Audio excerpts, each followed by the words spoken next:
A gente está na semana do folclore, não é isso? E a gente vai entender um pouquinho como é que funciona o folclore.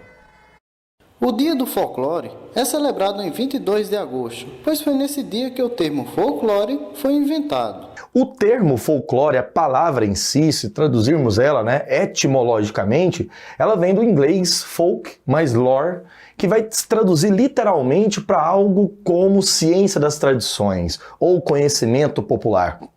Portanto, seriam ligados às ideias aqui de conhecimento popular a tudo aquilo que envolve tradições, o uso da arte, uma arte popular. Ou seja, pensemos aqui aquilo que está associado a uma cultura de característica do povo para o povo. E curiosamente, toda vez que a gente associa o termo folclore, ele estaria ligado a histórias, que são bastante famosas.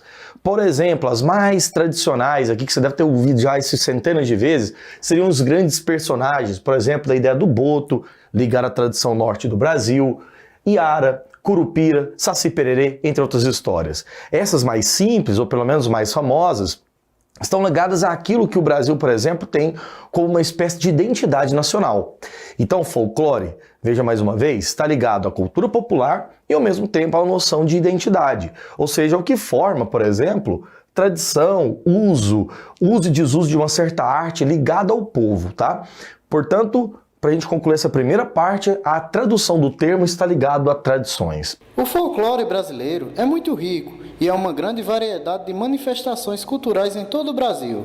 Veja que mesmo nessas histórias, 4 histórias aqui diferentes, você tem uma espécie de linha comum que liga essas histórias. Portanto, a primeira, costumes de um povo ligado a uma tradição coletiva e individual. Por quê?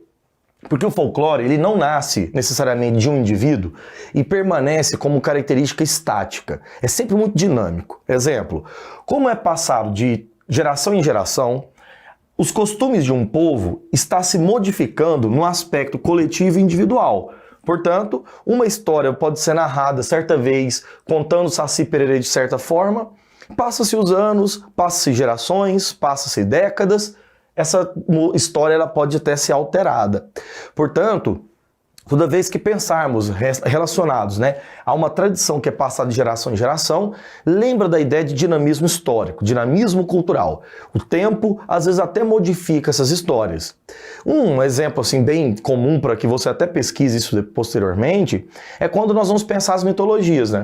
A mitologia grega, por exemplo, da antiguidade e tal, ela tem uma tradição oral, que agora nós vamos falar dessa característica, e curiosamente ela vem sendo passada de geração em geração, se modificando.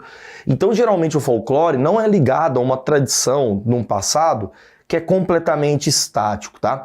Tá ligado sempre a elementos associativos e ao mesmo tempo transformativos, beleza?